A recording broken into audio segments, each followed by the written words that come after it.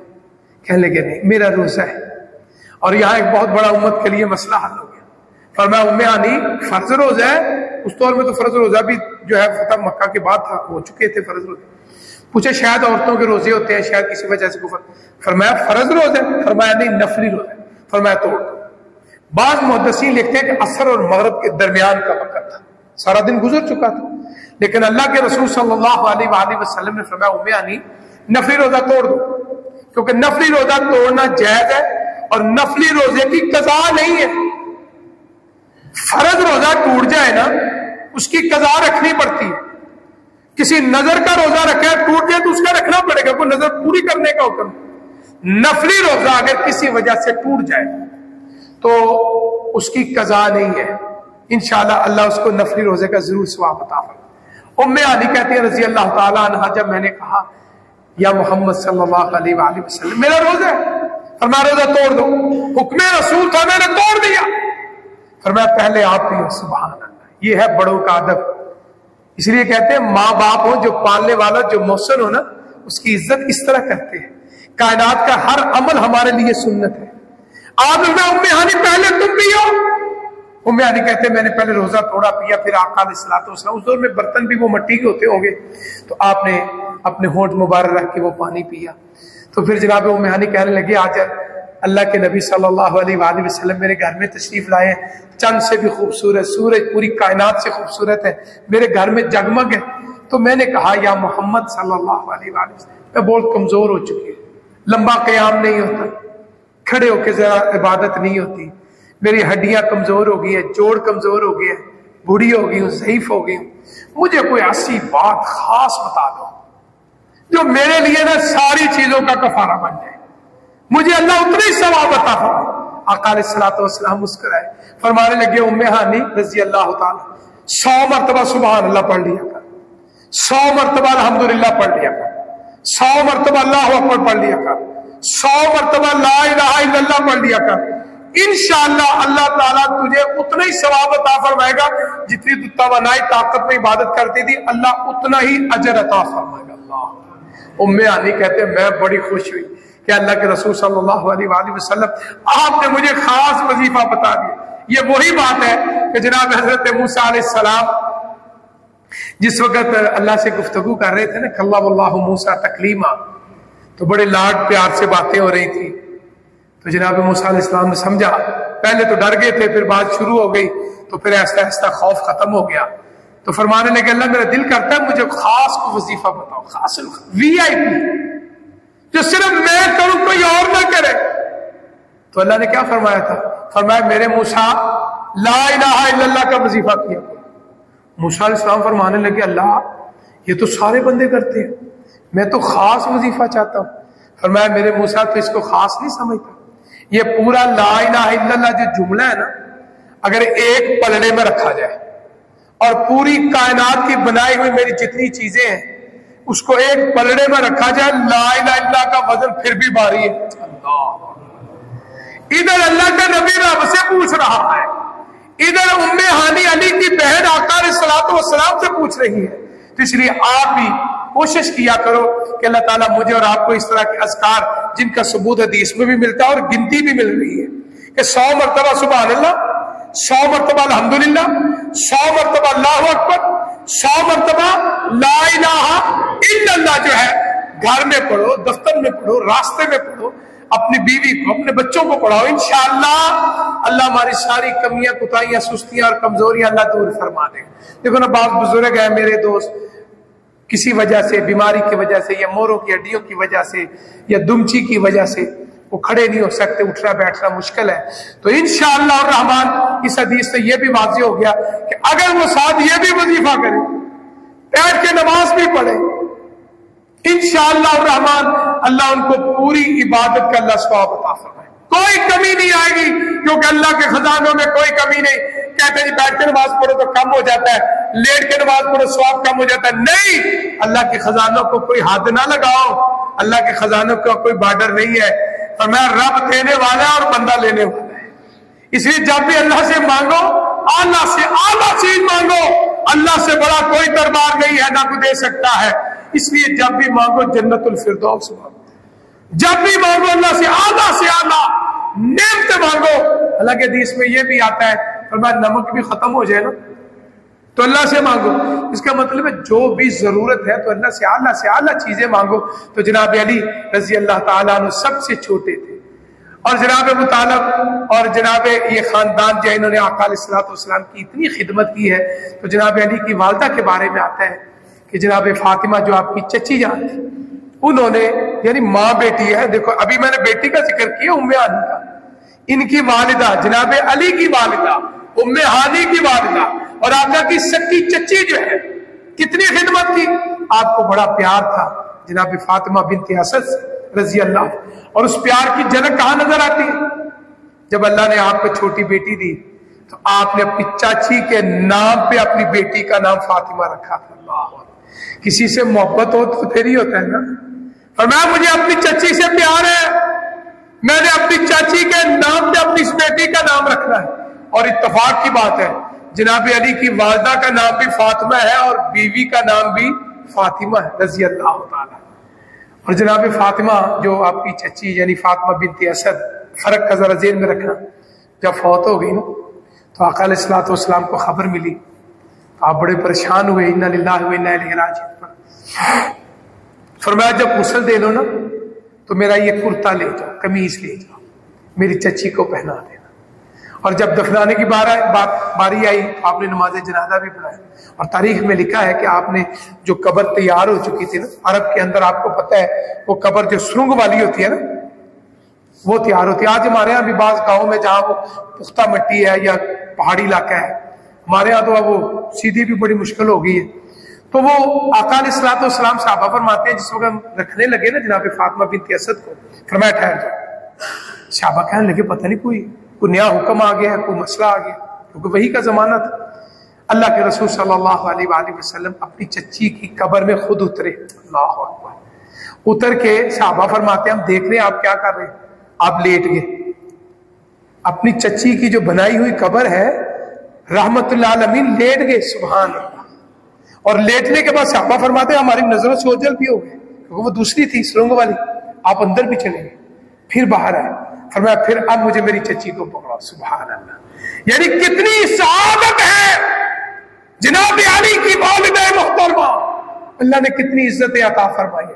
تو بیٹا کس کا ہے؟ فاطمہ بنت اسد کا۔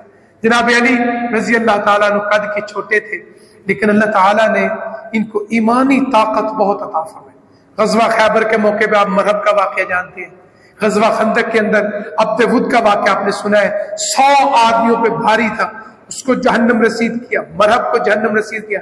کہتے ایک آدمی یمن سے آیا، اس دور میں بھی ہم سے بھی پہلے پرانے بزرگ جانتے ہیں کہ پہلوانوں کو لوگ بڑی عزت کی نگاہ سے دیکھتے تھے اور بڑی بڑی دور سے لوگ پہلوان دیکھنے آتے تھے۔ یمن سے ایک آدمی آیا کہ مدینہ منورہ کے اندر ایک علی پہلوان ہے جس نے عبد ود کو مارا، جو مکے کا نامی گرامی پہلوان تھا، بڑا جسم چوڑا۔ کہتا میں جا کے جناب علی پہلوان کو دیکھ رہا ہوں، وہ تو اس سے بھی بڑا ہوگا رضی اللہ تعالی۔ کہتے جب مدینہ منورہ میں آئے لوگوں سے پوچھ رہے میں نے علی پہلوان سے ملا ہے، لوگ سنتے بھی مسکراتے بھی، کہنے لگے یہ جو مسجد نبوی کے ساتھ گلی ہے نا وہاں چلے جاؤ، کونے والا مکان ہے۔ وہ یمنی آدمی گیا تو جناب علی رضی اللہ تعالیٰ اپنے گھر کے دروازے کے پاس بیٹھ کے نا کھانا کھا رہے تھے۔ اب اس بہادر کا، اس پہلوان کی خوراک دیکھو، خشک جو کی روٹی ہے، اللہ اکبر، سالن بھی نہیں ہے، پانی ہے، صرف 2 چیزیں، خشک جو کی روٹی منہ میں ڈالتے ہیں۔ آج ہمارے گھروں میں کتنی نعمتیں ہیں، ہمارے اوپر شکر واجب ہو چکا ہے۔ اولادیں اگر ناشکری کرتی ہیں یا بیوی کسی کی ناشکری ہے تو یہ بدقسمتی ہے۔ آج آپ دیکھیں کتنی نعمتیں الحمدللہ، کیا کچھ نہیں ہمارے گھروں میں پکتا، 2 3 سالن، چاول۔ دیکھو مہنگائی کا دور ہے، بعض گھروں میں پھر بھی بہت ہے، بعض گھر اس وقت حالات میں اللہ کے حضور دعا ہے اللہ تعالیٰ سب کی غیبی مدد فرمائے، سب کے رزق میں اللہ برکت کثیر عطا فرمائے۔ مہنگائی کا دور ہے، پٹرول دیکھ لو، بجلی دیکھ لو، خوراک دیکھ لو، آہستہ آہستہ بس دعا یہ کرو اللہ ہماری سفید پوشی کا بھرم قائم رکھے۔ اب دیکھو جناب علی رضی اللہ تعالیٰ، خوشی جو کی روٹی، مقام دیکھو، رتبہ دیکھو، فضیلت دیکھو، شان دیکھو، جنتی گھرانے کا سربراہ ہے، فاطمہ عورتوں کی سردار ہے جنت میں، جناب حسن و حسین جنت میں نوجوانوں کے سردار ہے، اور دنیا میں خوراک دیکھو، خوشک جو کی روٹی منہ میں ڈالتے ہیں گلے میں اٹک جاتی ہے، اوپر سے پانی پیتے ہیں، اور فطرتی بات ہے جب گلے میں کوئی چیز اٹک جائے تو تکلیف تو ہوتی ہے، آنکھوں میں پانی آتا ہے، چہرہ سرخ۔ وہ یمنی آ کے پوچھتا ہے بھائی میں نے علی پہلوان سے ملنا ہے، تو جناب علی رضی اللہ تعالیٰ فرمانے لگے، اس کو بٹھایا، کہنے لگے میں ہی علی ہوں، مدینے میں میرے علاوہ کوئی علی نہیں ہے، بیٹھ جا۔ کہنے لگا میں کیوں، علی پہلوان کو ملنا ہے، تو کو پہلوان ہے، کھانا کھاتے تیری آنکھوں میں پانی آ رہا ہے، خوراک تیری ہے خوشک جوگی روٹی اور پانی ہے، میں نے پہلوان سے ملا۔ جناب علی رضی اللہ تعالیٰ فرماتے ہیں میں نے اس کو پاس بٹھایا اور بڑے پیار سے سمجھایا میں ہی وہ علی ہوں جس نے عبد ود کو جہنم رسید کیا ہے، اور تو میرے جسم کی طرف نہ دیکھ، میرے بازوؤں کی طرف نہ دیکھ، میری خوراک کی طرف نہ دیکھ، میرے پاس دو چیزیں، ایک ایمان کی طاقت ہے، اور جس تلوار سے میں نے اس بدبخت کو جہنم رسید کیا، تجھے پتا تلوار کس کی ہے؟ وہ تلوار رسول تھی، ذوالفقار تھی، جس کے دستے پہ آقا علیہ الصلوۃ والسلام کا دایاں ہاتھ لگا ہوا تھا، اور پیچھے اللہ کے رسول صحابہ کی دعا تھی، اللہ نے میری عزت کا رکھا اور اس بدبخت کو میں نے جہنم نصیب کر دیا۔ اس لیے یہ وہ جناب علی رضی اللہ تعالیٰ عنہ، بھوکوں کو کھانا کھلانا، یتیموں کو کھانا کھلانا، یہ اللہ کی صفت کا کھانا کھلانا، اللہ کی صفت کا کسی کو پانی پلانا، اللہ اگر اپنی کسی مخلوق کے رزق وافر دے دے اور یا ساتھ یہ صفت بھی دے دے یطعمون الطعام علی حب مسکین و یتیم و اسیرا۔ جناب علی کوئی کاروباری آدمی نہیں تھے، کوئی تاجر نہیں تھے، مزدور آدمی تھے، کبھی مل جاتا کبھی نہ ملتا، کبھی لے آتے کبھی نہ ملتے۔ اس خاندان رسول جنتیوں کے گھرانے میں کئی کئی دن فاقہ ہوتا تھا، کئی کئی دن چولہا نہیں جلتا تھا، لیکن رتبہ دیکھو کتنا بڑا ہے۔ ایک دن جناب علی لے کر آئے نا مزدوری، کھانا پکایا، دروازے پہ دستوں کی پوچھا کون؟ مسکین ہوا آل رسول کا گھرانہ ہے، سخیوں کا گھرانہ ہے، کھانا پکا اس کو دے دیا، پھر دوبارہ تیار کیا، پھر آیا۔ قرآن مجید میں وہی ترتیب ہے، یطعمون الطعام علی حب مسکین و یتیم و اسیرا۔ مفسرین لکھتے ہیں پھر ایک یتیم آیا، پھر ایک کہہ دیا کھانا دے دیا، پکانے کے لیے کچھ نہیں ہے، حسن و حسین بھوکے ہیں، بیٹیاں بھوکی ہیں، میاں بیوی جنتی بھوکے ہیں، خاموشی سے سو گئے۔ صبح فجر کی نماز پڑھنے کے لیے آئے تو رب تو دیکھ رہا ہے نا، اسی لیے کہتے ہیں لوجہ اللہ، جو بھی کام کرو اللہ کو راضی کرنے کا، ریاکاری نہ ہو، شہرت نہ ہو۔ کہتے ہیں صبح نماز پڑھی، آقا علیہ السلام نے بلایا، فرمایا علی تمہیں مبارک ہو، جناب فاطمہ کو مبارک، جو تم نے کام کیا ہے عرش والے رب نے اتنا پسند کیا ہے کہ قرآن کی آیت بنا کے نازل فرما دی، قیامت تک کے لیے ذکر ہے۔ تو اس لیے میرے بھائیوں، میرے دوستوں، میرے بزرگوں، اپنے دلوں کے اندر نرمی پیدا کرو، تکبر نہ، جس طرح میں نے مثال دی بزرگوں کی کہ بیری کا درخت جتنے زیادہ پھل لگتا ہے اتنے زیادہ جھک جاتا ہے۔ اگر اللہ نے کو منصب دیا ہے، اللہ نے آپ کو رزق دیا ہے، اللہ نے آپ کو عزتیں دی ہے، اللہ نے آپ کو حسن و جمال دیا ہے، اللہ نے آپ کو نعمتیں دی ہیں، تو پھر اللہ کی مخلوق کو حقیر نہ جانو، اللہ کی توفیق اس کا شکریہ ادا کرو۔ اور یہ جو اللہ نے فرمایا ہے وہ کیا جزاء من لا شکورا، اس نیت سے خرچ نہ کرو کہ یہ میرے بدلہ کرے گا، مجھے کوئی احسان کا بدلہ اتارے گا، یا میرا شکریہ کرے گا، مجھے تھینک یو کہے گا، یہ نیت نہ ہو کہ اللہ تو نے مجھے دیا ہے، میں تیری نعمتوں کا حق ادا کر رہا ہوں۔ تو انشاءاللہ پھر اللہ تعالیٰ دنیا میں بھی عزتیں دیں گے، آخرت میں بھی عزت دیں گے۔ اللہ کے حضور دعا ہے اللہ تعالیٰ جو سنایا اللہ مجھے اور آپ کو اس پہ عمل کرنے کی توفیق عطا فرمائے۔ وآخر دعوانا ان الحمدللہ رب العالمین، سبحان ربک رب العزت عما یصفون وسلام علی المرسلین الحمدللہ رب العالمین۔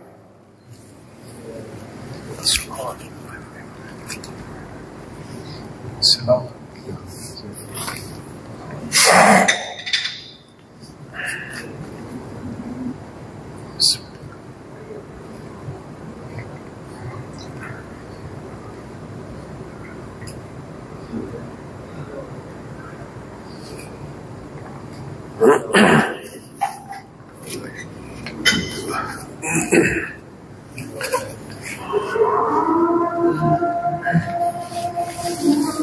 اذان ختم ہونے تو چلو دعا کریا کرو دونوں خطبے کے درمیان دعا دی قبولیت ہے رب کو رج رج کے دعا کرو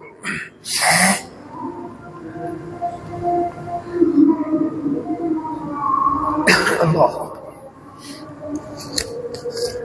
فی الدنیا حسنۃ اشرح لي صدري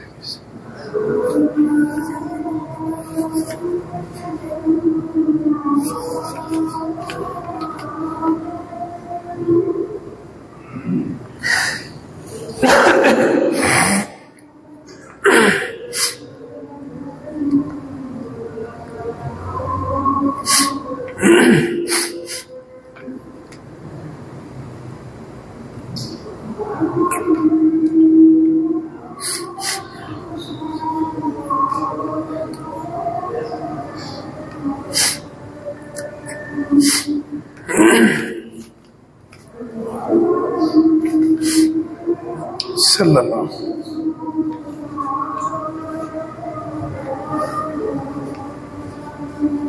اشہد ان محمد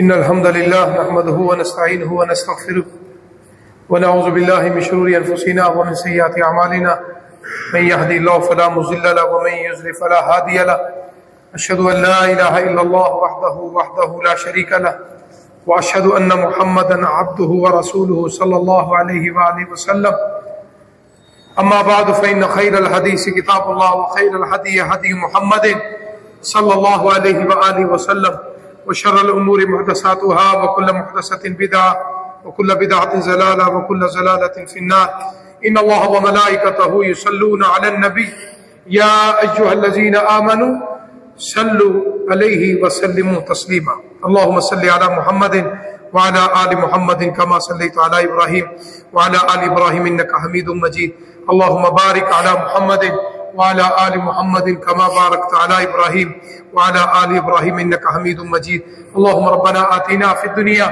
حسنة وفي الآخرة حسنة وقنا عذاب النار۔ یہ ایک بھائی نے مسئلہ پوچھا ہے کہ بچے کا عقیقہ کتنا ضروری ہے، اگر نہ کیا جائے تو کسی وجہ سے اس کا کوئی نقصان تو نہیں ہے، یا کرنا بہت ضروری ہے، اور عمر کی کوئی حد تو نہیں، عقیقہ باپ کرے یا نانا کرے۔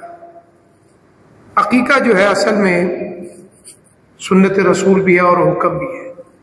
آقا علیہ الصلوۃ والسلام نے فرمایا ہے کہ اپنے بچوں کا اور بچیوں کا عقیقہ کیا کرو۔ عقیقہ ہمارا مطلب یہ ہے کہ بچے کی جو گروی پن ہے، اس کے مسائل، اس کی پریشانیاں، اس کی مصیبتیں، اس صدقے سے اللہ دور فرما دیتے ہیں، کیونکہ عقیقہ ہے صدقہ، لیکن امت کے لیے بڑی آسانی ہے کہ صدقے کو خود بھی کھا سکتا ہے، امیروں کو بھی، غریبوں کو بھی کھلا سکتا ہے، جس طرح عید قربان کا موقع تھا۔ ایک بات تو یہ ہے کہ عقیقہ اگر اللہ توفیق دے تو والدین ضرور کریں۔ بیٹا ہے تو 2 جانور، بیٹی ہے تو 1 جانور۔ اس کی اسلام میں حد یہ ہے کہ 7ویں دن کرنا افضل ہے۔ اگر کسی کے پاس رقم نہیں ہے، روپیہ نہیں ہے، حالات بدلتے رہتے ہیں، تو وہ بعد میں بھی کر سکتے ہیں۔ جس طرح تاریخ کی کتابوں میں آتا ہے کہ آقا علیہ الصلوۃ والسلام نے اپنا عقیقہ 40 سال کی عمر میں خود کیا ہے۔ اگر کسی کا عقیقہ نہیں ہوا تو وہ اپنا عقیقہ خود بھی کر سکتا ہے، جس طرح آقا علیہ الصلوۃ والسلام نے کیا۔ دوسرا مسئلہ یہ کہ باپ کرے یا دادا کرے یا نانا کرے، مسئلہ تو یہ ہے کہ باپ اگر زندہ ہے، اللہ نے وسائل دی ہے تو وہ دے، اگر نہیں ہے تو دادا بھی تو باپ ہی ہے، وہ بھی اپنے پوتے کا عقیقہ کر سکتا ہے۔ اس طرح اگر یہ نہیں کر سکتے تو نانا صاحب حیثیت ہے، تو اللہ نے اس کو توفیق دیا تو وہ بھی اپنے نواسے کا عقیقہ کر سکتا ہے. جس طرح تاریخ میں سیرت میں یہ بھی آتا ہے کہ آقا علیہ الصلوۃ والسلام نے اپنے حسن و حسین کا عقیقہ کیا تھا تو آپ نانا تھا. تو اس لیے یہ بات بڑی دلیل ہے. اس کا مطلب عقیقہ اپنا آپ بھی کر سکتا ہے, والدین بھی کر سکتے ہیں, اگر نہیں تو کوئی اور بھی کر سکتا ہے اس کی طرف سے, خاوند بھی کر سکتا ہے. مثلا کسی کی بیوی کا عقیقہ نہیں ہوا تو خاوند اپنی بیوی کی طرف سے عقیقہ کر سکتا ہے. اس کی دلیل ہے کہ میرے ایک بڑے پیارے بزرگ تھے, انہوں نے مجھے ایک بات بتائی. حج پہ گئے تو ان کی اہلیہ محترمہ بیمار ہو گئی, بیمار اتنی شدید ہو گئی, اسپتال میں لے گئے. تو مجھے انہوں نے بتایا کہ میرے اچانک ذہن میں آیا اللہ کی طرف سے. میں نے اپنی بیوی سے پوچھا تیرا عقیقہ ہوا ہے؟ کہنے کہ نہیں ہوا. کہنے میں نے پاکستان میں فون کر کے اس کی والدہ محترمہ سے پوچھا, وہ اللہ کو پیاری ہو چکی ہے, اللہ ان کی قبر کو ٹھنڈا کرے. ان سے سوال کیا کہ اپنی بیٹی کا عقیقہ کیا تو کہنے لگے ہمارے پاس پیسے ہی نہیں تھا. ہم نے کہا کیسے کرنا تھا, نہیں ہوا.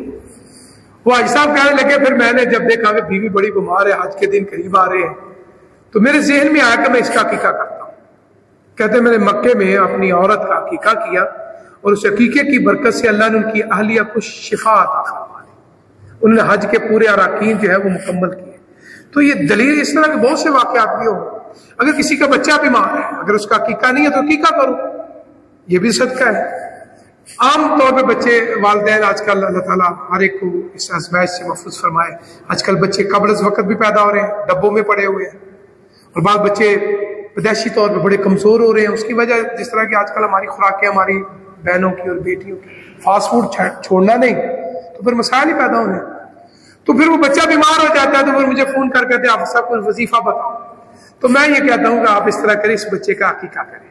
اور اللہ شاہد الحمدللہ جن دوستوں نے اس بات کو فالو کیا ان میں سے اکثریت وہ تھی جب انہوں نے عقیقہ کیا اللہ نے ان کے بچے کو شفا دی ماشاءاللہ. آج وہ بچے ماشاءاللہ جوان ہیں, صحت مند ہیں. تو اس لیے اس حدیث سے پتہ چلتا ہے کہ اگر کسی کا عقیقہ نہیں ہوا تو وہ اپنا عقیقہ خود بھی کر سکتا ہے, دادا دادی بھی کر سکتے. ایسا اس میں ایک اور بھی بات ہے, عقیقے کے جانور میں افضل تو یہ ہے کہ دوندے جانور, دوندا ہمارے یہاں آپ کو پتہ ہے کہ ذرا مہنگا ہے. اس لیے اگر دوندا کرنے کی سخت نہیں ہے, طاقت نہیں ہے, ماں باپ کے پاس اتنے پیسے نہیں ہے, اللہ نے بیٹا دیا تو کس طرح کرے, تو بڑی آسانی ہے اس میں کہ حدیث میں آتا ہے 2 جانیں ذبح کرو. تو محدثین لکھتے ہیں کہ وہ دوندا نہ لے, چھوٹا سا لے لے. جانوں کا حکم ہے نا, 2 چھوٹے چھوٹے جانور لے کے جتنی اس کی جیب میں طاقت ہے. دوندے کی طاقت نہیں تو اس کا آج کل ہمارے یہاں مٹھائی پہ زور ہے. میں اکثر جب مجھے کو فون کر کہتے ہیں نا آپ صاحب بیٹا ہوا ہے بیٹی, تو میں پتا کیا کہتا ہوں, یار مٹھائی باندھنا سنت نہیں ہے. عقیقہ کا 1200-1300 روپے کی کلو تو نے مٹھائی لینی ہے, تو اگر حساب لگاؤ تو خرچہ وہیں پہنچ جاتا ہے. تو کتنا ہی اچھا ہے کہ آپ اپنے بچوں کا عقیقہ کریں. اس لیے میری آپ سے گزارش ہے کہ اگر اللہ نے توفیق دی ہے تو اپنا عقیقہ آپ, اگر ہمارے والدین نے نہیں کیا تو اللہ نے آپ کو توفیق دی تو اپنا عقیقہ آپ کرو. آپ کی بیوی کا اگر عقیقہ نہیں ہو تو اس کا عقیقہ کرو, کوئی بری بات نہیں. تو اس سارے معاملات میں یہ بات واضح ہو گئی ہے کہ اپنا عقیقہ اور بھی آپ بھی کر سکتے ہیں, دوسرے بھی کر سکتے ہیں, تاکہ اللہ تعالیٰ, پہلی بات تو یہ ہے کہ اللہ تعالیٰ مجھے اور آپ کو, ہمارے گھر والوں کو, ہماری نسلوں کو آزمائشوں سے, مصیبتوں سے, پریشانیوں سے اللہ تعالیٰ محفوظ فرمائے. یہ حاجی عبدالوہی صاحب کا مشیرہ بیمار ہے, اللہ کے حضور دعا فرماؤ اللہ تعالیٰ ان کو مکمل صحت یابی عطا فرمائے, اور جو بھی مرض ہے اللہ تعالیٰ ان کی غیبی مدد فرمائے. بھائی محسن کے والدین بیمار ہیں, اللہ تعالیٰ ان کو صحت کاملہ عاجلہ عطا فرمائے. ہماری جماعت کے مشہور و معروف عالم دین شیخ الحدیث حضرت مولانا حافظ محمد عباس انجم صاحب فراش ہے, دل سے دعا کرو اس عالم دین کو اللہ تعالیٰ مکمل صحت یابی عطا فرمائے. شیخ اجاز صاحب ان کی اہلیہ بیمار ہے, میاں بیوی بیمار ہے, اللہ کے حضور دعا اللہ تعالیٰ اس جوڑے کو صحت والی زندگی عطا فرمائے. محمد ابراہیم ان کی والدہ بیمار ہے, اللہ کے حضور دعا اللہ تعالیٰ ان کی والدہ کو صحت والی زندگی عطا فرمائے. جتنے بھی گھروں میں, اسپتالوں میں میں اور آپ جتنے بیمار ہیں, اللہ سے اتنی درخواست ہے, ترلا ہے, التجا ہے, فریاد ہے, اللہ بیماری بھی آپ کی طرف سے ہے اور شفا یابی بھی آپ کی طرف سے ہے. اللہ بیماری کو واپس بلا کے نا ہم بیماروں کو شفا یابی عطا فرمائے. اور جو فوت ہو گئے اللہ, ہمارے بڑے بڑے پیارے رشتے آج ہم میں موجود نہیں ہیں, والدین خاص کر, اے اللہ سب کی قبروں کو جنت کے باغوں میں سے باغ بنا دے. ان اللہ یامر بالعدل والاحسان وایتاء ذی القربى وینھا عن الفحشاء والمنکر والبغی یعظکم لعلکم تذکرون. اذکروا اللہ یذکرکم وادعوہ یستجب لکم ولذکر اللہ اعظ واجل واتم.